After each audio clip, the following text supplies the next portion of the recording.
Foi muito triste, assim, a saída de Frei Justo daqui de Ceabra. Para nós ceabrenses foi, assim, uma grande perda e também uma surpresa muito grande, porque não foi, assim, uma coisa que foi avisada antes, que foi esperada, foi, assim, uma surpresa. Quando ele saiu daqui, eu fiquei assim, besta, né? Por que as pessoas deixaram ele sair daqui? Eu perguntei a irmã Deviana, mas por que Frei Justo foi embora de Ceabra? Por quê? Aí ela disse assim, eu perguntei a ele. Aí ele disse, o povo de Ceabra é tão bom, que é um povo inocente. E aí essa pessoa um dia, não sei porquê, anoiteceu e não amanheceu, saiu, né? Pegou seu carrinho de manhã e foi embora e deixou tudo para trás e parece que botaram uma pedra, né, assim, no assunto, como se fosse uma coisa normal, como se ele tivesse passado 2, 3 anos.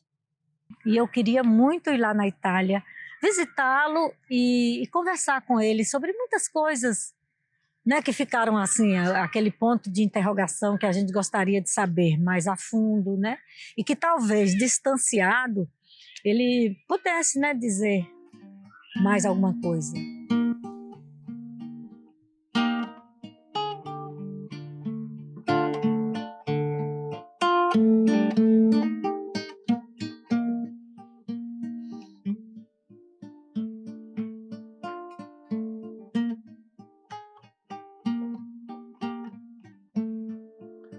Não viemos por teu pranto, nem viemos para chorar. Viemos ao teu encontro e estamos no teu altar por seguir nosso caminho. Eu conheci o Frei Justo porque eu era ex-seminarista. Ele sempre me convidava para ir à missa, para rezar, já que eu tinha esse conhecimento já com a liturgia da Igreja Católica, Apostólica e Romana, né? E ajudava muito, o Frei Graciano gostava, né? E eu conheci Frei Justo desde a minha infância. Quando ele chegou aqui eu tinha 3 anos, mas como ele era muito amigo da minha família, né? Minha mãe era líder de comunidade, estava à frente da igreja lá em Bebedouro, e ele ia muitas vezes lá em Bebedouro, ia celebrar a missa uma vez por mês e também ia levar a roupa para a minha tia lavar. Era ela que lavava a roupa do convento todo. Ceabra, eu cheguei por lá muito jovem, né, aos 11 anos, e Frei Justo teve assim um papel fundamental na minha vida, né, na minha adolescência e juventude. Foi um líder espiritual muito forte, né? E inclusive foi assim um orientador para quem eu sou hoje, porque ele exercia uma liderança muito grande com os jovens, e isso me fez ver o mundo de uma outra forma, de uma outra maneira, né? Desenvolver um senso crítico por conta das leituras que ele nos incentivava a fazer. O primeiro contato que eu tive com Frei Justo foi decorrente de uma viagem que eu fiz com Magali, a minha esposa. Fizemos a viagem à Itália.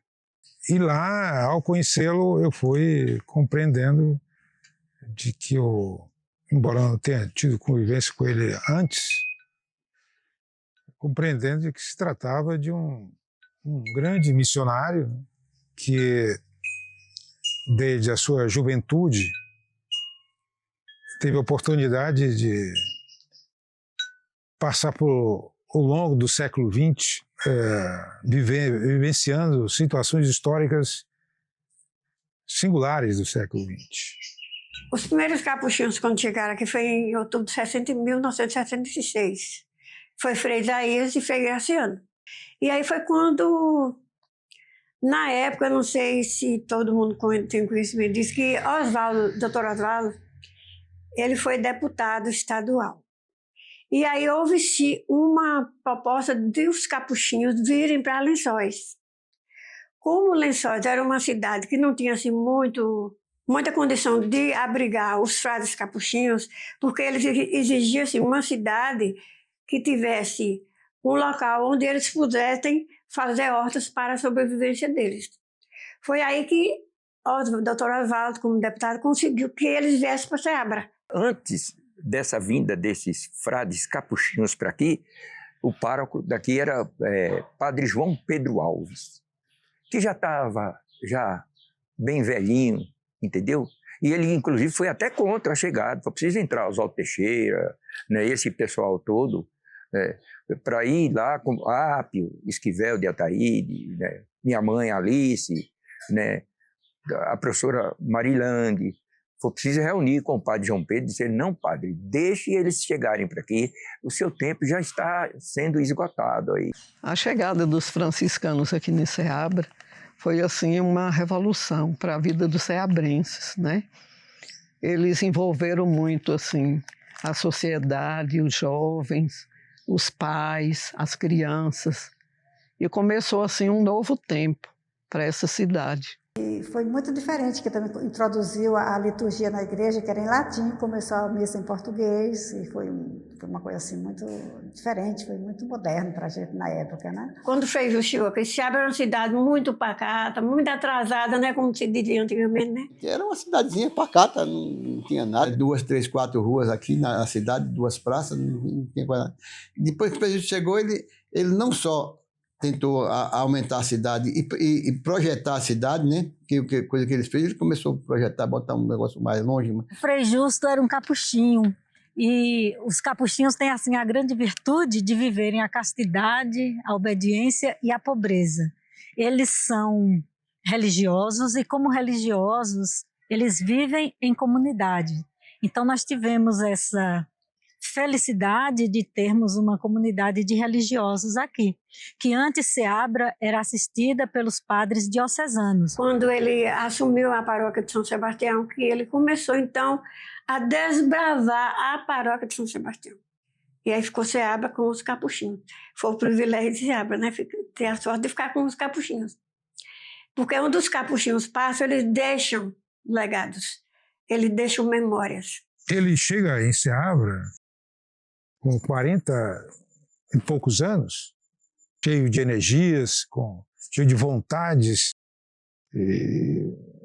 com sonhos de ali, de fato, levar a cabo todos os seus ideais, seus planos missionários, e atentando o fato de que ele tinha tido uma formação de engenheiro. Ele já vem da Itália com os ideais que naquele período o Vaticano, o Papa, adotou a teoria da libertação, um trabalho missionário de base. Ele foi formado dentro dessa perspectiva da teologia. Porque o Brasil era terra de missão, né, naquele tempo. Agora, parece que ele me disse que foi ele que pediu para vir para uma terra de missão. Que ele tinha, né, o espírito missionário. E ele disse que fez uma preparação para vir, que não podia vir assim, tirar de lá e mandar, porque a realidade é completamente diferente. Uma pergunta que sempre eu fazia, né, que era uma curiosidade, porque é que alguém nascido no primeiro mundo, na Itália, veio fazer aqui? E ele dizia: era vocação, minha filha, a gente tem que seguir a nossa vocação, a nossa missão.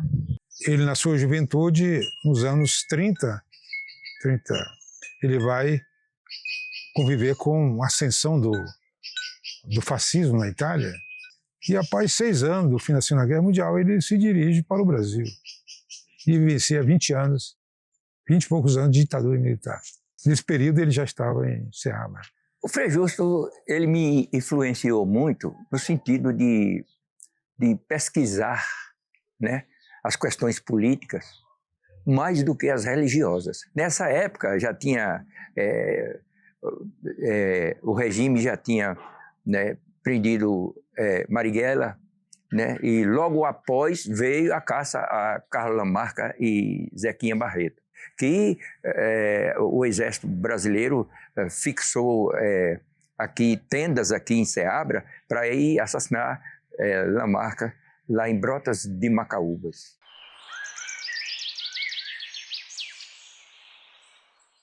Então ele preocupava muito mesmo com o desenvolvimento de Ceabra. Quando ele construiu essa igreja, a igreja Bom Jesus, ele mesmo trabalhava como pedreiro, era ele e Graciano, eles ficavam lá carregando pedra, subindo com pedra, colocando. Era um trabalho muito pesado, mas ele saía da casa de manhã, voltava meio-dia para o almoço, e 1h chegava às 5h da tarde. Ele não deixava sozinho os trabalhadores, né? Ele estava sempre presente com eles, trabalhando. E para ele, essa igreja, como ele percebeu que a região tinha muitas pedras, né? As pedras bonitas, e ele gostava muito da natureza, então vamos fazer uma igreja de pedra, né? Aí começou essa construção. Realmente é um marco para a cidade, né? A Igreja do Bom Jesus é um marco para a cidade de Ceabra. E começou também a se destacar pela preocupação com o progresso da cidade, né? Naquele tempo os prefeitos eram assim meio pacatos, né? Cuidavam mais da administração, mas assim, sobre obras era muito precária a situação aqui na nossa cidade. E ele começou assim a ter uma visão muito ampla, né? Que poderia beneficiar mais aos habitantes daqui de Ceabra. Então ele começou a trabalhar, a fazer as obras, né, que ele deixou, que hoje estão aí na nossa história, como o Centro Catequético, como o CTL, como o hospital, a Igreja do Bom Jesus, e também teve assim, uma visão de crescer, do crescimento da cidade, de ampliar nossas ruas, nossas praças, fazendo ali a Praça da Bandeira. Fez também assim, um loteamento aqui no Tamboril, que foi o primeiro loteamento de Ceabra. Construiu a casa deles lá também, né? Aquela casa que eles moram, que ele construiu. Ele construiu aquela casa, construiu a Casa das Freiras, todas as igrejas, a Nossa Senhora Aparecida, Nossa Senhora das Graças, Santa Luzia foram ele que construiu, São José. A igreja que ele construiu, que eu participei, transportando essas pedras, foi da Aparecida, da Boa Vista, foi do Costó de Malheiro, né, que foi essas pedras que vocês estão vendo aqui da pedreira, foi tudo feito naquela época, a fundação era tudo com essas pedras daqui. E teve também a da Nossa Senhora ali do Vasco Filho, né, que também teve essas pedras e essas lajes. A Santa Luzia, também eu participei, botando material. A do Sonhê, a do Saquinho também, ele fez, eu tive participação. Eu lembro que quando o Frei Justo estava construindo essa igreja, algumas pessoas chegou a dizer: esse padre é doido. Como é que faz uma igreja desse tamanho? Como é que ele vai fazer para encher essa igreja? A base da estrutura é toda na pedra. Não teve ferragem, viga, não teve... foi toda na pedra. Da fundação à telha. A única coisa que teve de cimento e ferro só foi aquilo ali, para sustentação das telhas. Quando ele resolveu fazer essa igreja do Bom Jesus e essas obras, não foi assim muito dependendo do povo de Ceabra. Ele dependeu mais dos recursos que vinham da Itália. Nós mesmo não podemos dizer que fomos assim, que nos sacrificamos para isso. Ele mesmo trabalhou nessa igreja como pedreiro, Frei Graciano era servente, trabalhou demais nessa igreja, né? E foi assim construída mais com recursos deles mesmos. Não foi assim sacrificando a comunidade. Ele não era de estar pedindo ao povo as coisas, não. Ele conseguia trazer de fora, da Itália, ele trazia muita coisa da Itália. Trazia dinheiro também, né? E aí aqui ele conseguia comprar o que precisava e desenvolver tudo. Porque essas obras que ele fez foi tudo obra dele mesmo, com recursos que ele conseguia. As pessoas se sentiam pertencentes a essa igreja e queriam cada vez mais, estavam ali prontas e abertas para o servir. Tanto que aqui nessa igreja teve recursos da Alemanha, né, que era um projeto, mas também muita gente trabalhou. Muita gente veio ajudar a descarregar caminhão de pedra, porque via ele na frente ali descarregando. Outros participavam de bazar, de feira, para ajudar No dia que ia colocar essas telhas, eu me lembro, ele chamava as pessoas, além dos pedreiros que ele tinha, pedreiros formados por ele, né, que ele orientava, ajudava, ele também chamava as pessoas de boa vontade, quem pudesse vir ajudar. E aí, orientados pelo pedreiro e por ele, todo mundo ajudava levantar essas telhas, que é muito pesado. O educandário surgiu de uma revolta com a educação, com as aulas vagas, no ensino público, né? E minha mãe, Marilande Queiroz, com a Dilce Abreu, que a gente chama Dilcinha, a professora Dilcinha, resolveram que iriam abrir uma escola que tivesse uma melhor qualidade na educação. E, descendo do colégio, do SES, vamos falar com o Frei Justo para nos arranjar um local. Com muito custo, convenceram o Frei Justo a ceder esse prédio, que era para funcionar uma marcenaria, como cursos profissionalizantes, principalmente para a população de baixa renda, né? Esse momento foi o ano de 77, que em 78 começa a funcionar. Era só esse prédio. Aqui, da secretaria para lá, era um vão, era tipo um salão, né?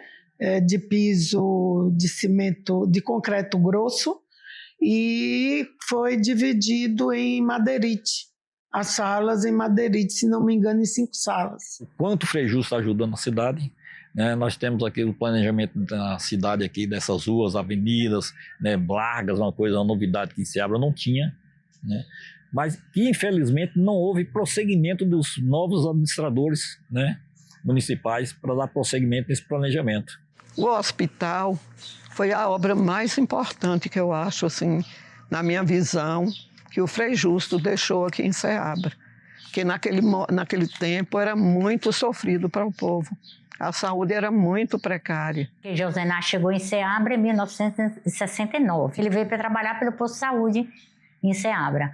E com a dificuldade que ele viu lá dos pacientes ter que ser transferido para Itaberaba ou Rio Barbosa, aí foi a proposta de se construir um hospital na cidade.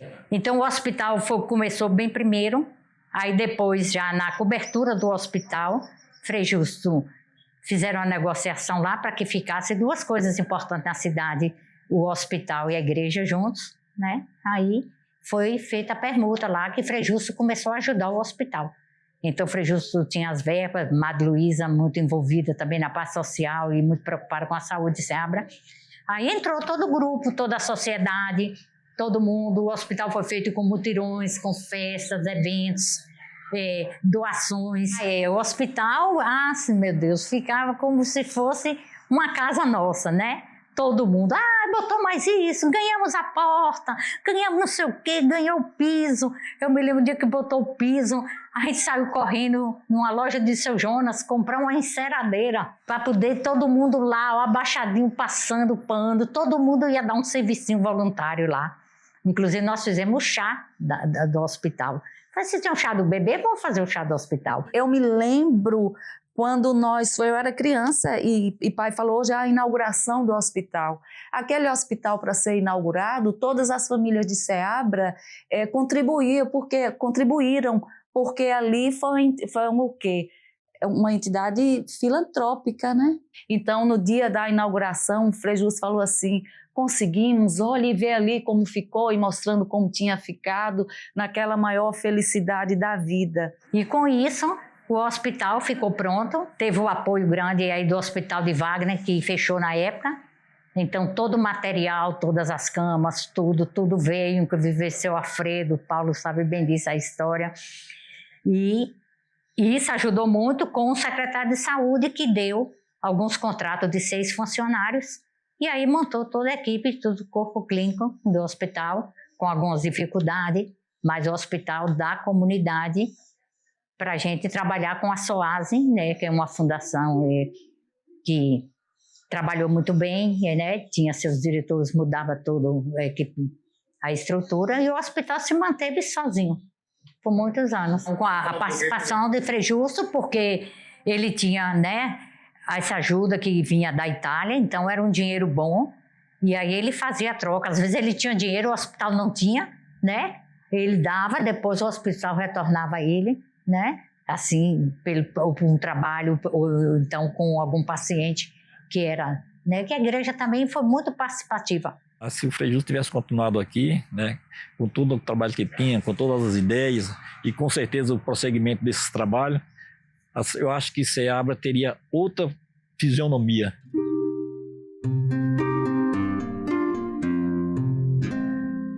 Eu saía com ele, eu, Sandra e Solange, para fazer catequese na zona rural. Na época não tinha estradas, a gente ia de jipe até onde o carro ia. Ele tinha assim, aquela preocupação muito grande com as comunidades, de ver quais as comunidades, o que estava precisando naquela comunidade. Eu mesmo fui várias vezes em comunidades ensinar artesanato, alfabetizar adultos, alfabetizar jovens. Nesses encontros que ele fazia com os jovens nas escolas, ele não falava só de religião, não. Ele falava de família, ele falava de vida social, ele falava de moral, de bons costumes, que era necessário para que um cidadão fosse realmente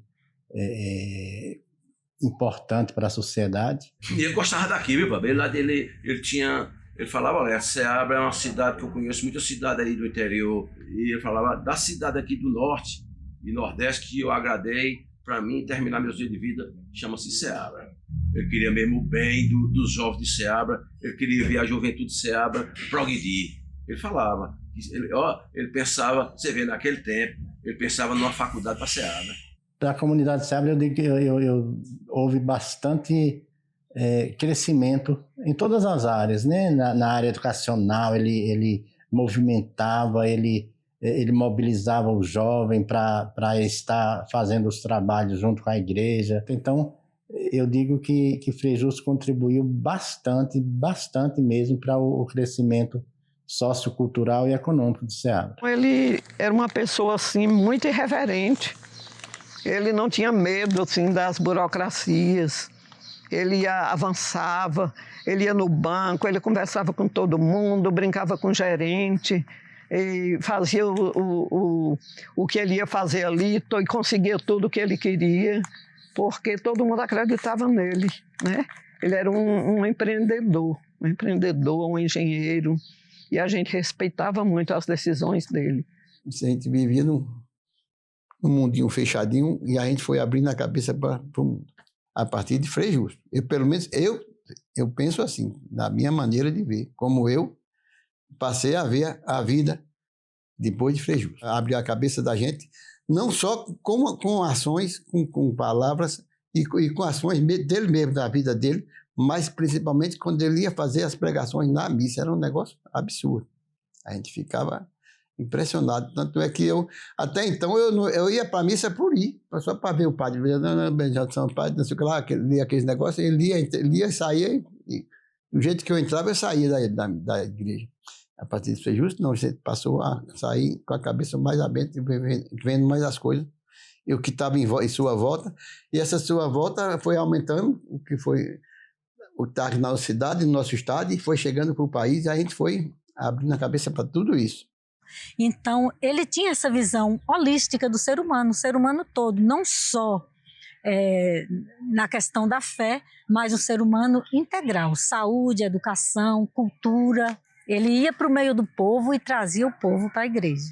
E um dos carismas de Frei Justo, apesar de ser sisudo, que ele era fechado, para quem não conhecesse, tinha até medo de chegar perto, porque ele era muito sisudo. Mas quando a gente aproximava dele, a gente via a ternura, a grandeza do coração. E um dos dons que eu admirava muito era a capacidade de oratória dele. Ele falava de Deus de um modo encantador, trazendo Deus para a vida das pessoas e levando as pessoas para Deus. Ele falava da célula e mostrava a grandeza de Deus ali na célula que criou tudo. Ele falava do infinitamente grande, o espaço sideral. Eu me lembro como se fosse hoje, ele falando dos astros, ele falando das distâncias aqueles anos-luz que a gente nem sabia nada do que era aquilo. O Frei Justo influenciou muito, muito mesmo, na minha caminhada hoje de cristão, né? Porque hoje, como ministro extraordinário da comunhão eucarística e da palavra, então assim, eu tive essa grande ajuda de Frei Justo, como eu disse, há 50 e poucos anos atrás, né? A gente foi começando essa caminhada, entendendo realmente o que era a Santa Missa, a importância da Santa Missa na vida do cristão. Então, hoje, o que eu sou, o que eu faço na igreja, eu agradeço muito e boa parte a Frei Justo. Olha, ele era uma pessoa muito séria e muito ligada às questões sociais, principalmente dos mais necessitados. Era muito firme. Mas tinha as horas dele fazer as graças dele, contar piada, né? E dar risada, coisa e tal, e papapá. Então, ele tinha essa coisa com ele. O que mais a gente, né, se espelhou no Frei Justo foi a forma como ele transmitiu aquele momento de sabedoria que ele tinha em forma de lição, e aquilo, pela seriedade dele, aquilo ficou gravado na gente. Quando ele chegou aqui, pelas datas, né, que ele fala, né, eu tinha 7 anos. Ele sempre foi assim diferente dos outros, né, porque os padres eram assim muito carrancudos, né, sério e tal. E Frei Justo, ele sempre foi, ele abraçou as crianças, né, abraçou a comunidade toda, mas ele tinha muito carinho pelas crianças, né, e os jovens. Parece aquela frase da Bíblia, assim, que, assim, vide a mim as criancinhas, não tem essa frase? Parece que Frei Justo fez isso com a gente. E nós somos, né? Ele usava o hábito franciscano, aquela roupa marrom, e nisso ele tinha um cordão de São Francisco. Qualquer vacilo que a gente dava, qualquer erro que a gente fazia, então Frei Justo, a correção dele era com aquele cordão de São Francisco, né? Ele chegava e pá nas costas da gente, ou na cabeça, ou puxava a orelha. Mas assim, a gente nunca tinha raiva de Frei Justo por conta disso. Quando ele chegou, né, veio junto com Frei Graciano, que também era uma pessoa muito importante, né, assim, fazia uma dobradinha com Frei Justo. Acho que Frei Graciano cuidava das partes mais chatas, né? Frei Justo era da parte mais alegre, mais leve. E ele brincava quando chegava assim alguma senhora, uma pessoa mais velha, ele falava: vai atrás de Graciano, ele que gosta de velho é ele. Nos levava assim para passeios, era amante da natureza. Uma vez a gente estava indo para Rui Barbosa para fazer formação, eu e outras meninas de minha idade, assim com 15 anos.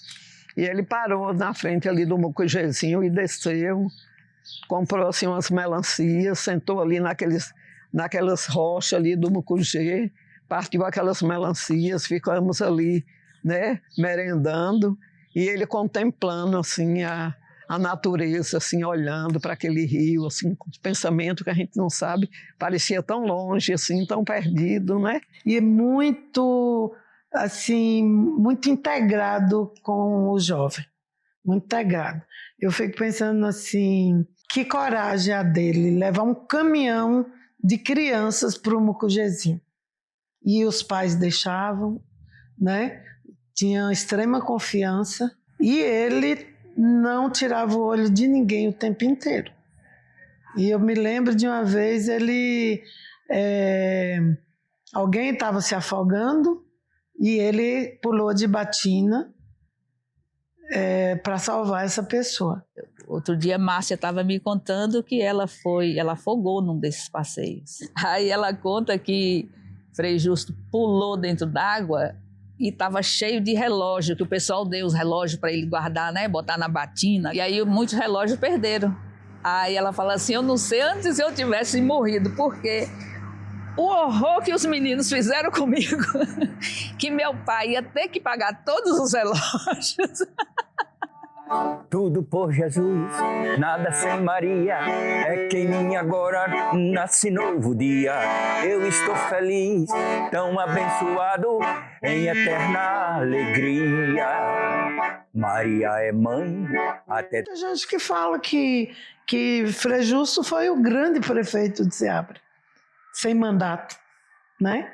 Mas Frei Justo foi, assim, que teve coragem, que inovou, né? Porque se você perceber, de Frei Justo para cá, poucos trouxeram novidade para Ceabra. E aí ele começou a trabalhar, né, construir os sonhos, realizar os sonhos dele. Só que eu acho que ele não saiu daqui realizado. Ele tinha vontade de fazer mais e mais para Ceabra. E não conseguiu, por falta de apoio. O ceabrense e região de Ceabra sabe quem foi que interrompeu o pensamento do Frei Justo. O Frei Justo queria fazer um cais do Bar Vermelho até Poço Grande. O Frei Justo queria fazer uma represa que eu caminhei com ele, da Churé até Vale do Paraíso. Ele caminhando mesmo, caminhando e parando ali debaixo do pé de jaca, fazendo um lanche, que ele levou e ia fazer uma represa. Quando os governantes aqui da região da época soube, aí. Então era um camarada que, pelo que eu conheci de Frei Justo, ele ficou muito chateado. Ele foi embora de Ceabra muito chateado. Ele não queria ir embora. Ele falava comigo, Olete, vou terminar meus dias de vida aqui. Ele tinha projetos de fazer barragens, né? Principalmente no rio Campestre, porque a geografia do rio Campestre é acidentada e dava mesmo. Mas acontece que tinha muitos proprietários de terra que tinham influência política aqui muito forte e bateram contra. E Frei Justo, como ele era muito visionário, ele teve problemas, né, sérios com os políticos, né? Não foi coisa muito de alastrar, não, porque eles também permaneceram no seu silêncio, porque o Frei Justo já estava tão arraigado aqui em Ceabra que até podia prejudicar ele. Frei Justo foi até convidado para ser prefeito de Ceabra, mas não podia porque ele era estrangeiro. Em Ceabra, ele não só vai desenvolver o trabalho pastoral, social, junto ao povo da zona rural, da periferia da cidade, sempre mirando o processo da justiça social, da igualdade social. Ele pensa também de como a sociedade, a cidade de Ceabra poderia melhorar, criar condições de vida, criar condições de qualidades urbanas melhores a que ali existiam. Ele queria fazer mesmo, e a maioria do lugar nem ficava com medo de dizer, aí foi um padre que fez, então se é um padre que fez, prefeito só pensa né? Sabe como é que é as coisas? O coronelismo aí, né? Você sabe o que é que mandava na Bahia aí, né? Os homens daqui tinham poder, chegou lá em Salvador e falou lá para os coronéis, tem um padre em Ceabra que se aquele homem deixar, ele vai acabar com nós. Não pensando no progresso. Pequenos momentos e períodos que eu tive com o Frei Justo na Itália, eu tive a oportunidade de, a sós, junto com Magali, conversaram um pouco, de forma fraterna, de forma tranquila, sobre o fim da missão dele em Ceabra, onde ele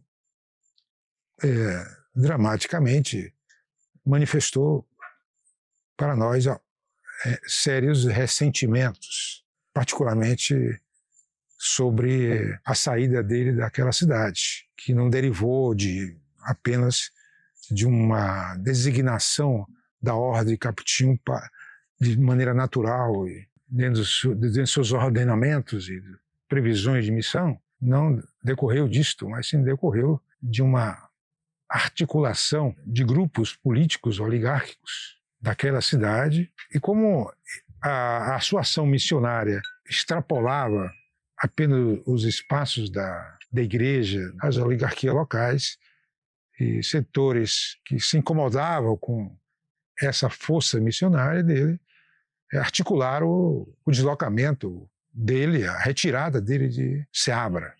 Então, pelas costas, pela surdina, fizeram uma articulação política para a retirada dele de Ceabra. Eu nunca entendi por que as pessoas se comportaram dessa forma. Claro que um ou outro se chateou muito, né? Você conversa com um e outro. Mas eu falo assim, no geral. Era para ter um movimento para não deixar ele sair. O povo não podia defender de uma coisa que a igreja ela era irredutível. Já tinha tirado, ele tinha tirado. Tanto que uma vez que ele passou aqui, ele chegou na rodoviária, ia com destino a Barreiras, ou foi a Bom Jesus da Lapa, e ele não desceu do ônibus. Ele era muito revolucionário, esperou uma revolução, porque ele gostava muito daqui. Não aconteceu a revolução, ele se autorrevolucionou dentro do seu universo interior, do seu eu interior, e aí foi-se embora. Então, no dia que ele já ia viajar, uma amiga minha, Evilásia, que também era muito amiga de Frei Justo, e ela me ligou dizendo que Frei Justo ia embora. Nessa época eu estava grávida e era meio-dia, e eu fui com ela correndo no convento ver Frei Justo. E quando eu cheguei, eu encontrei ele já de hábito, com a malinha de couro muito pequenininha, que era a bagagem dele, né? Dizendo que ia, e a gente disse, Frei Justo, o senhor vai embora? E ele já, moleca, já é hora de ir, já é hora de partir. E foi assim, embora, tão sem dizer nada, assim, a gente via a tristeza no olhar de Frei Justo. Mas ele não falou nada, não justificou a saída, não disse por que ia. Nós ficamos ali muito tristes, até chorando, né, na hora, assim, com lágrimas nos olhos, vendo ele sair, vendo ele partir. Aí ele foi embora.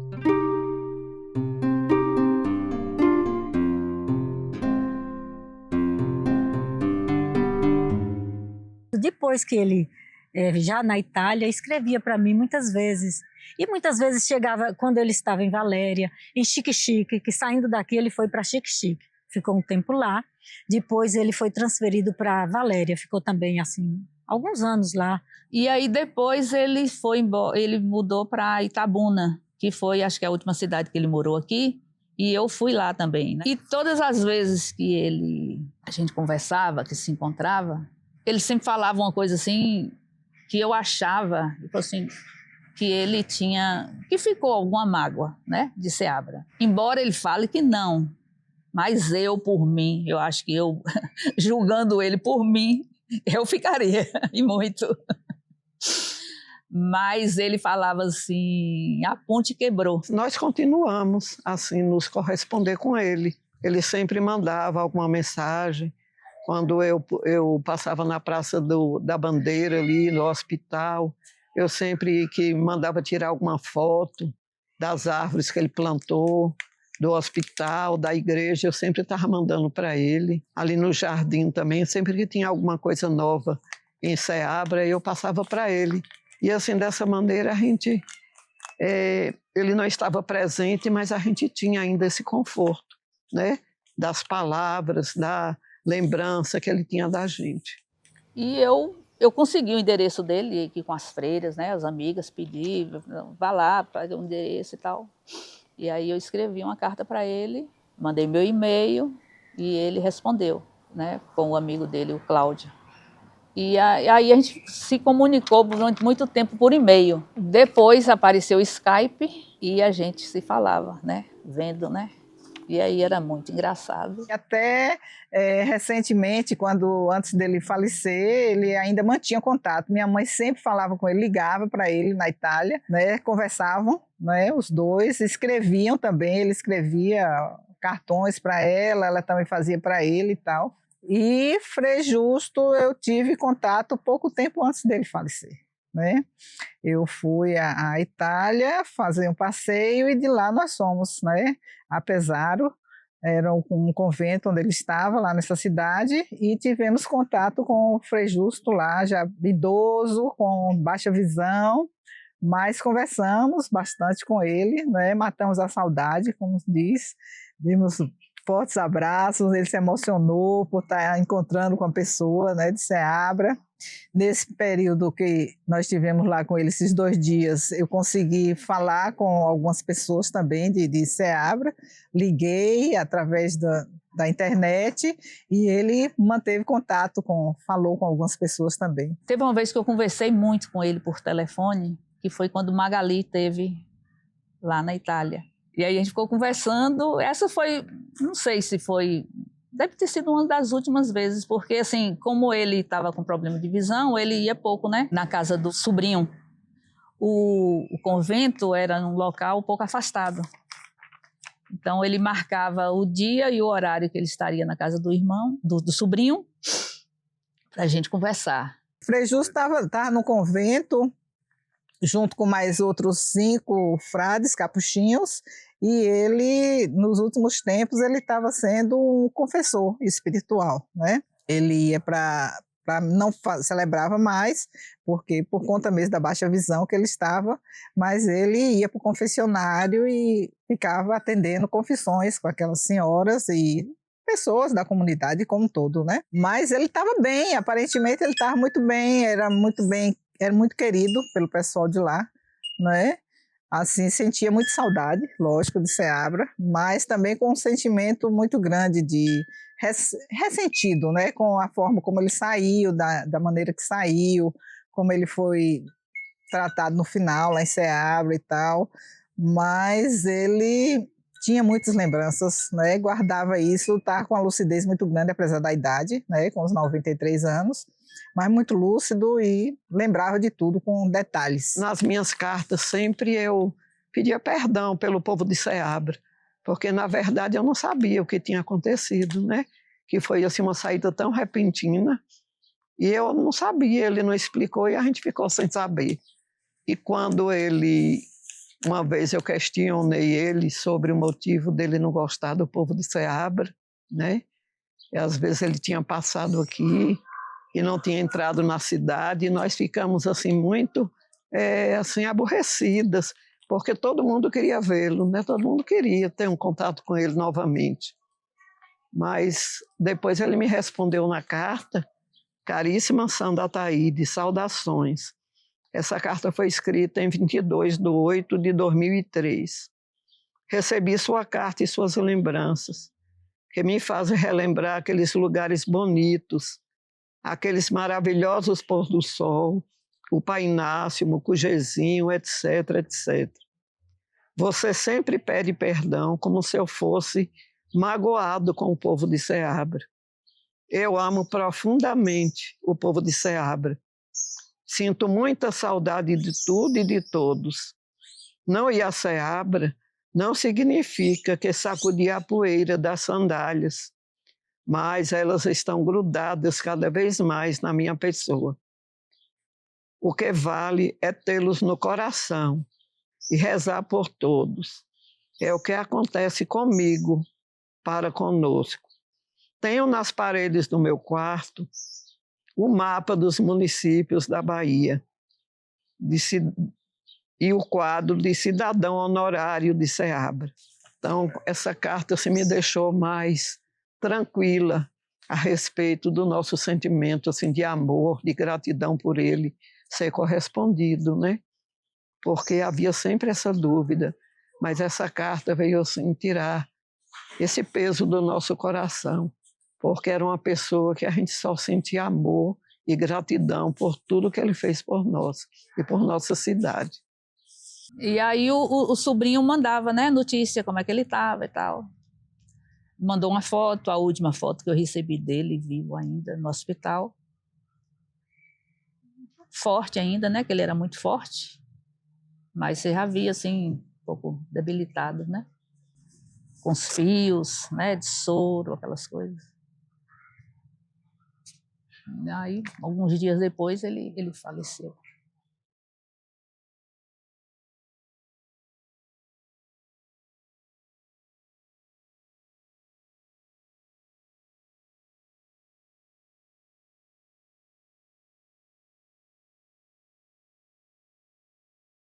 E devido a essa importância, né, de Frei Justo, por tudo que ele fez por Ceabra, né, por tudo que ele representava para a comunidade de Ceabra, aí eu propus à Câmara, né, eu era vereador, um título, né, de cidadão ceabrense, né.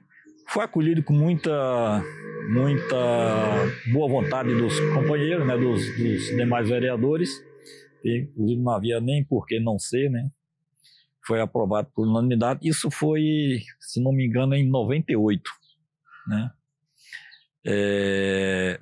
Eu tive nessa época uma ajuda do pai de Luiz Bandeirinha, né? Ele tem uma espécie de histórico da passagem de Frei Justo, né? Me concedeu e tal, ele me ajudou bastante a tomar conhecimento da passagem de Frei Justo, foi aprovado o título, e nós aproveitamos um evento na igreja, né? Uma missa, e aí eu fiz a apresentação à sociedade do título, né?